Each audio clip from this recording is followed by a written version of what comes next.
My name's James. James, tell me, whereabouts are we today? Our farm. And what's the name of your farm? Townsend.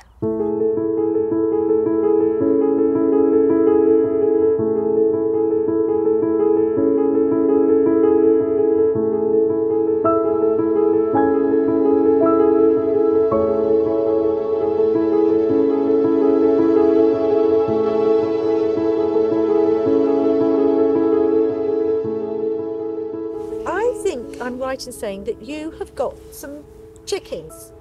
9. Tell me about what you do with your chickens. Feed them and put them into bed.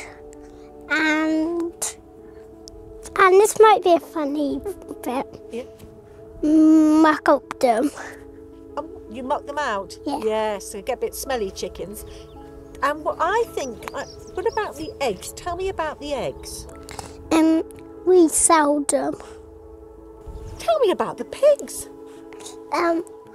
They poo a lot. Do they? And what sort of pigs have you got? Black.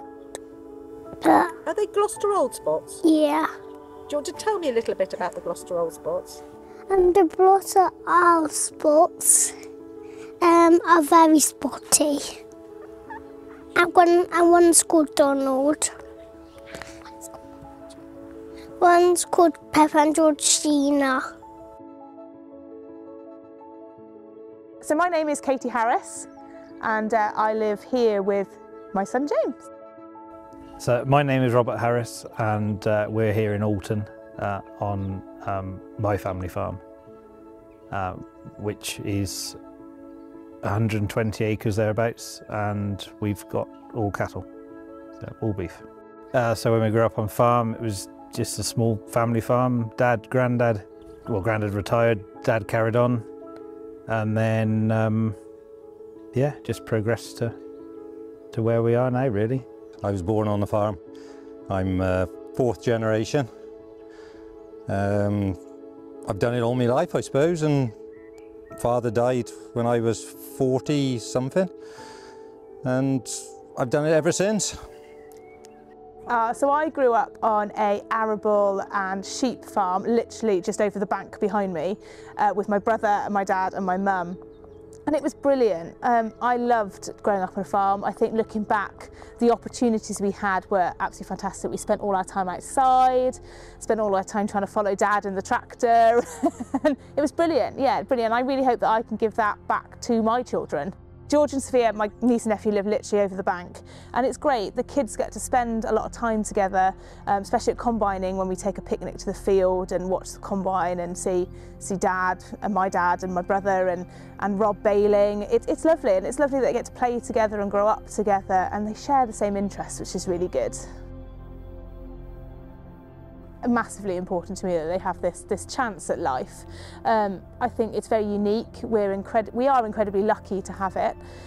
They get to spend all their time outdoors. They're not stuck inside with iPads and TVs. They're really practical. I had a conversation with James one night in the middle of the night about why Granddad grows different crops in different fields at different times of the year. It's like most randomest conversation, but they are really interested in how their food is produced, where it comes from. And it's great, it is great. Tell me about your chickens. What do you get from your chickens every morning? Eggs. Some eggs. And how many chickens have you got, James? 9. 9 chickens. James, what do we do with your eggs? Eat them. Well, yeah, but what do you make me do? Sell. I have to buy him. I have to buy his eggs.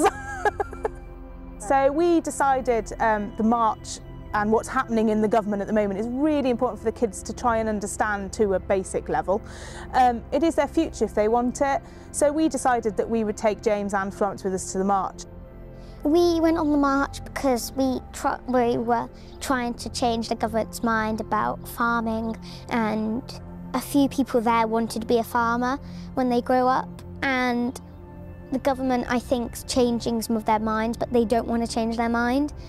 And he's saying that when your dad or your mum, whoever runs your farm, retires, then it normally should pass to you, but it won't if the governor changes his mind, and you have to pay a lot of money to get it back.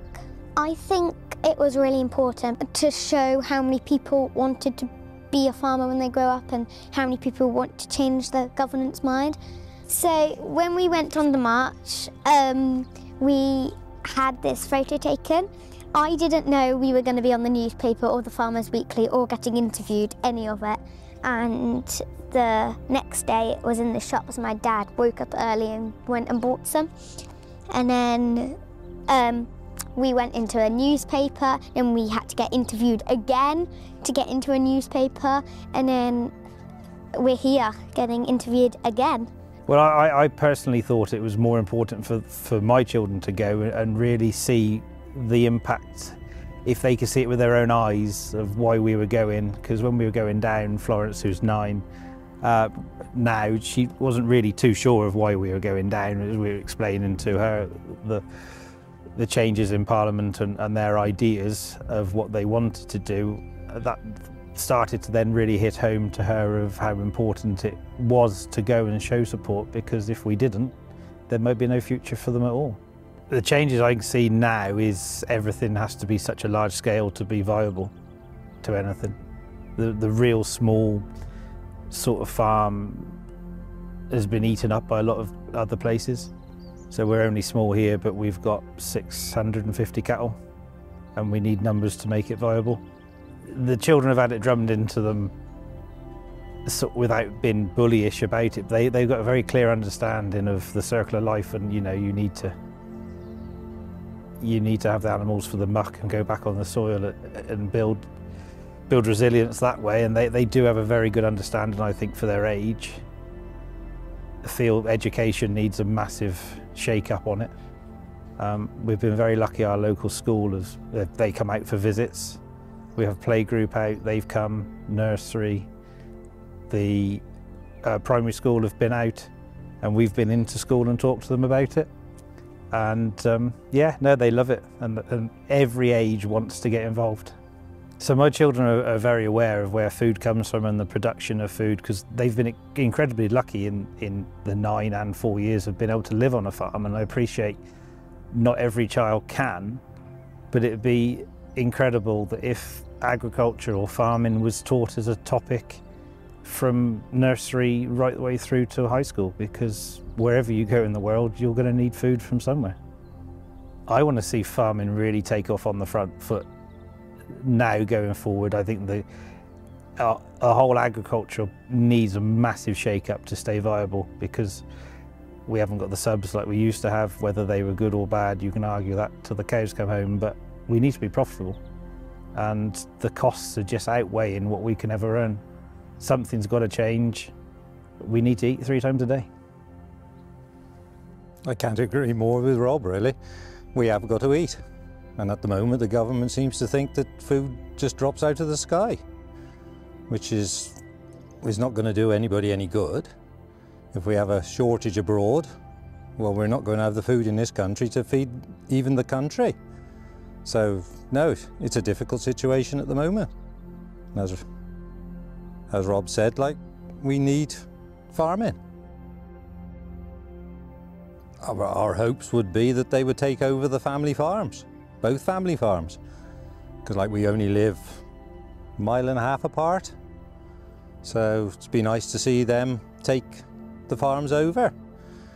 I hope they get a chance to take it forward for the next 40, 50 years and they can pass it on again. The most important thing is food, and it seems to be the least important thing in government at the moment. I want them to have the chance. You know, if they want the chance to do this, then it's here for them. I want them to you know, have the public feel appreciative of what they produce. You know, James is keen on the tractors. Florence is really interested in the cows, but they're also really interested in how their food's produced. They like to know, you know, we've bought a couple of pigs because they wanted to know where, like, sausages and bacon came from, and I think it's really important that they know where it comes from and being British good food.